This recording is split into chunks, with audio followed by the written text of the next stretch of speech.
Vamos a estar viendo el paralítico de Betesda, eso lo vemos en Juan capítulo 5 del 1 al 18, pero vamos a ver al paralítico de Betesda después de la cruz. Es muy importante cómo las cosas cambian después del sacrificio de Jesús, después de que Él derramó su sangre, después de que vemos el cuerpo partido y la sangre derramada de Jesús. Todo cambia, aún la misma historia está dividida en antes y un después de Cristo. Entonces es importante que nosotros sepamos separar, aunque fueron hechos reales, no nos podemos quedar allá. Hoy día no es, ¿quieres ser sano? Ya está hecho. Jesús dijo, consumado es. Por sus heridas ya fuimos sanados, dice la palabra. Créelo, es su palabra, es su promesa. Dios no miente, Él dice en su palabra que Él no es hombre para mentir, ni hijo de hombre para arrepentirse. Lo que Él promete, Él lo cumple. Pero ¿por qué había un impedimento en ese momento? ¿Por qué había limitaciones? Y eso lo vamos a estar viendo. Veamos que dice que era en un estanque, el lugar era en Betesda, eso significa casa del pan. En ese momento pues era la casa del pan según el título que tenía el lugar. Betesda significa, entonces en ese tiempo había mucho significado de los nombres. Hoy día no es así. Dios nos dio un nombre que es sobre todo nombre. En el nombre de Jesucristo se doblará toda rodilla, dice la Biblia. Entonces es importante también que observemos es el nombre de Jesucristo. Ya los otros nombres ya no tienen significado. Dice también,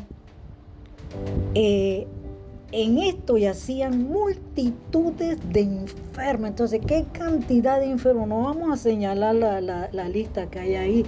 Solamente lo encerramos en multitudes. ¿Por qué yo digo entonces que estaban limitados, que había un impedimento? Porque eran tiempos de ley donde Jesús estaba en ese momento cumpliendo la ley. Había nacido de una mujer, no lo reconocían como Dios, como el Mesías anunciado por toda la ley de Moisés, los profetas y los salmos. Entonces ellos estaban viendo a Jesús como un profeta más, como un hombre, no como Dios.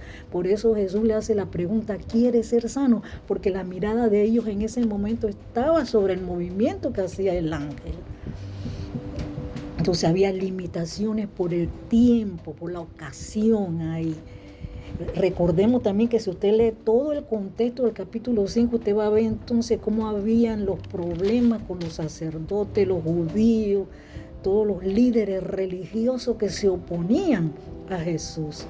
Entonces él estaba limitado ahí, había un impedimento. Entonces esto es lo que yo veo aquí, que significa que yacían una multitud de enfermos de toda clase y que solamente esperaban el movimiento de las aguas. Pero ¿qué sucedía? Que bajaba un ángel. Cuando la Biblia, después de la muerte de Jesucristo, la Biblia me enseña que hay millares de ángeles a mi disposición, que ministran a favor de los escogidos de Dios. Son millares. Entonces ahí dice que un ángel descendía, y observe también, de tiempo en tiempo. Entonces, todas esas cosas tenemos que observarlas. Y lo otro era que en el movimiento de las aguas, el primero que tocaba las aguas era sanado de toda su enfermedad. Pero observe también que hablaba singular, había mucha multitud a ella. Pero llega el Salvador y le pregunta, ¿quieres ser sano? Hoy Él no nos hace esa pregunta. Él derramó ya su sangre, Él vino a cumplir con lo que el Padre le había señalado, que era venir y derramar su sangre para darnos a nosotros sanidad, liberación del pecado, salvación, todo por su gracia. Dice que aún estábamos nosotros muertos en nuestros delitos y pecados y Él nos dio vida. Entonces, ¿dónde estaba ahí la santidad? ¿Dónde estaba la preparación? ¿Dónde estaba la oración? ¿Dónde estaba el clamor? ¿Dónde estaban todas las cosas que sabemos de hacer nosotros, que nos han enseñado? De ahí no existía nada de eso. Pero por su gracia somos nosotros salvos. Entonces eso es lo importante de ver la gracia del Señor manifestada y que todos tenemos que entrar en esa gracia y recibir lo que Él nos ha dado por su divino poder, por su divina voluntad. Entonces solamente creer en las promesas y en lo que Él ya hizo por nosotros. Tenemos que observar también la ocasión o el momento. Recordemos que está hablando Juan ahí a los judíos, no es para nosotros, para la iglesia del Señor. Hay que saber también hacer esa diferencia, cómo la iglesia tiene que vivir lo que ya dice el Nuevo Testamento y no quedarnos en un hecho que fue real en su momento, pero que ahora a nosotros no nos sirve. Ahora a nosotros nos sirve la fe en lo que ya el Señor hizo. Ahí todavía el Señor no había derramado su sangre por la humanidad. Entonces no había gracia, que prevalecía era la ley. Era un momento muy crucial donde Jesús no era reconocido por los judíos. O sea, había un impedimento, había una limitación, y todo es lo que yo veo aquí que nos señala este suceso en Betesda, cómo el Señor no tuvo que llegar así y no le recibían, no le conocían. Estaba su mirada en el movimiento de las aguas cuando un ángel descendía y el Señor le dijo: ¿quieres ser sano? Y muchos hacen esa pregunta hoy. Entonces no es la forma de llegar a las personas según la administración que nos han dado la palabra de reconciliación para el mundo. Nosotros tenemos que llegar con la realidad de lo que hizo Jesucristo y darle valor al sacrificio y a la sangre de Jesucristo. Entonces presentarle el evangelio a la persona gratuitamente y hablarle de lo que Jesús ya hizo en la cruz y cómo sufrió Él por nosotros para darnos por su gracia lo que Dios en amor nos ha entregado por medio de su Hijo. Entonces por eso Él le hizo la pregunta al paralítico: ¿quieres ser sano?